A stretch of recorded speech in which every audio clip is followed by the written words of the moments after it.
ನಮಸ್ತೆ ಎಲ್ರಿಗೂ. ಎರಡು ವರ್ಗದ ಜನನ ನಾವು ನೋಡ್ತೀವಿ ಜೀವನದಲ್ಲಿ, ಹೌದಾ? ಎಲ್ಲರೂ ನೋಡಿರ್ತೀರ ಅದನ್ನ. ಒಂದನೇ ವರ್ಗ ಏನು ಗೊತ್ತಾ?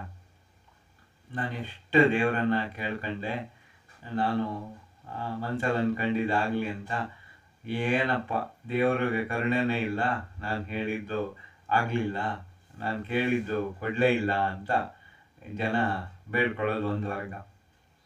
ಇದು ಎಷ್ಟು ಬೇಸರ ಮೂಡಿಸೋ ಸಂಗತಿ ಆಗುತ್ತೆ ಕೆಲವು ಸರಿ. ಅಂದರೆ ಏನಪ್ಪ ದೇವ್ರು ಇದಾನೋ ಇಲ್ವೋ, ಪಾಪ ಇವ್ರು ಇಷ್ಟು ಬೇಜಾರು ಮಾಡ್ಕೊಂಡಿದಾರಲ್ಲ ಅಂತ ನಾವು ಕೇಳೋರಿಗೆ ಹಂಗೆ ಅನಿಸ್ಬಿಡುತ್ತೆ.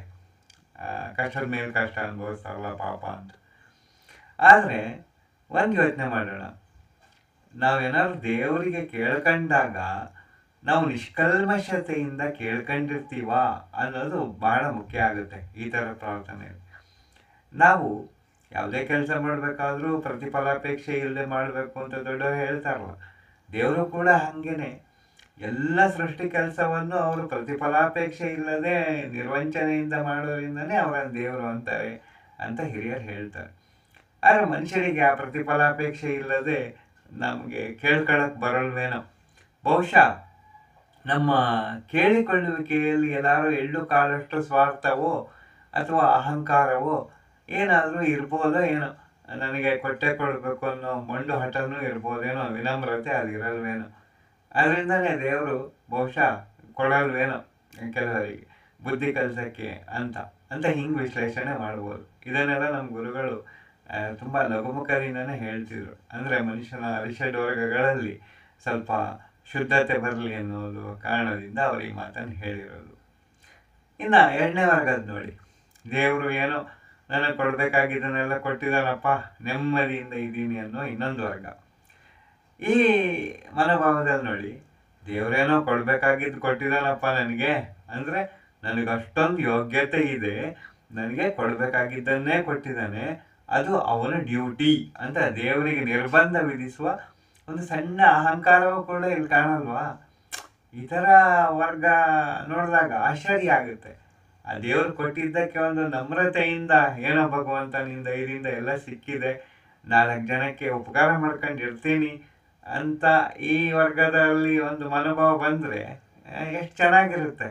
ಆದರೆ ಅದು ಮಾಯಾಮೋಹದಿಂದ ಬರಲ್ವೋ ಏನೋ.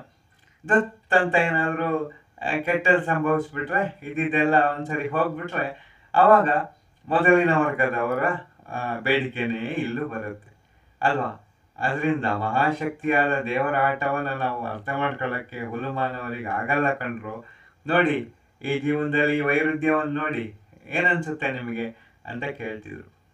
ನಾನು ಯಾವಾಗಲೂ ಹೇಳ್ತೀನಲ್ವಾ, ಜೀವನದಲ್ಲಿ ಈ ದ್ವಂದ್ವ ಸ್ಥಿತಿ ಅಥವಾ ವೈರುಧ್ಯ ಸ್ಥಿತಿಯನ್ನು ನಾವು ಬಿಡಿಸ್ಕೊಂಡು ಮನಸ್ಸನ್ನು ಶುದ್ಧವಾಗಿ ಇಟ್ಕೊಂಡಿದ್ರೆ ನಮ್ಮ ಎಷ್ಟೋ ಕಷ್ಟಗಳು ಪರಿಹಾರ ಆಗುತ್ತೆ ಅಂತ. ಅದರಿಂದ ದೇವರನ್ನು ಬೇಡ್ಕೊಳ್ಳುವಾಗ ನಮ್ಮ ಬೇಡಿಕೆಯಲ್ಲೇ ಏನೋ ಎಳ್ಳು ಕಾಳಷ್ಟು ಕೊರತೆ ಇರಬಹುದು ಅನ್ನುವ ಒಂದು ವಿನಮ್ರತೆಯಿಂದ ತಪ್ಪುಗಳನ್ನೆಲ್ಲ ಕ್ಷಮಿಸಪ್ಪ ದೇವರೇ, ನಾನು ಇಂಥದ್ದು ಬೇಡ್ಕೊಂತಿದ್ದೀನಿ, ದಯವಿಟ್ಟು ಕೊಡು, ನಿನಗೆ ಕೊಡುವ ಮನಸ್ಸಿದ್ದರೆ ಅಂತ ಕೇಳ್ಕೊಂಡ್ರೆ ಎಷ್ಟು ಚೆನ್ನಾಗಿರುತ್ತೆ. ಜೊತೆಗೆ ನೀನು ಕೊಟ್ಟಿದ್ದನ್ನು ನಾನೊಬ್ಬನೇ ಇಟ್ಕೊಳ್ಳಲ್ಲ ಅಥವಾ ನಾನೊಬ್ಬಳೇ ಇಟ್ಕೊಳ್ಳಲ್ಲ, ಬೇರೆಯವರಿಗೆ ಹಂಚುತ್ತೀನಪ್ಪ, ಕೊಡುವ ಮನಸ್ಸಿದ್ರೆ ಕೊಡು ಅನ್ನುವಾಗ ಭಗವಂತ ಅದನ್ನ ಅನುಗ್ರಹಿಸ್ತಾನೆ. ಯಾಕಂದರೆ ಹಂಚುವಿಕೆಯ ಮನಸ್ಸು ಇದೆಯಲ್ಲ ಈ ಮಗನಿಗೆ ಈ ಮಗಳಿಗೆ ಅಂತ ಅಲ್ವಾ? ಈ ಥರ ಪರಿಹಾರವನ್ನು ಗುರುಗಳೇ ನಮಗೆ ಹೇಳ್ಕೊಟ್ಟಿದ್ದು. ಎಲ್ಲರಿಗೂ ಈ ಥರ ಒಳ್ಳೆ ಬುದ್ಧಿ ಬರಲಿ. ಬಾಕಿ ಎಲ್ಲ ನಾಳೆ ಮಾತಾಡೋಣ. ನಮಸ್ತೆ.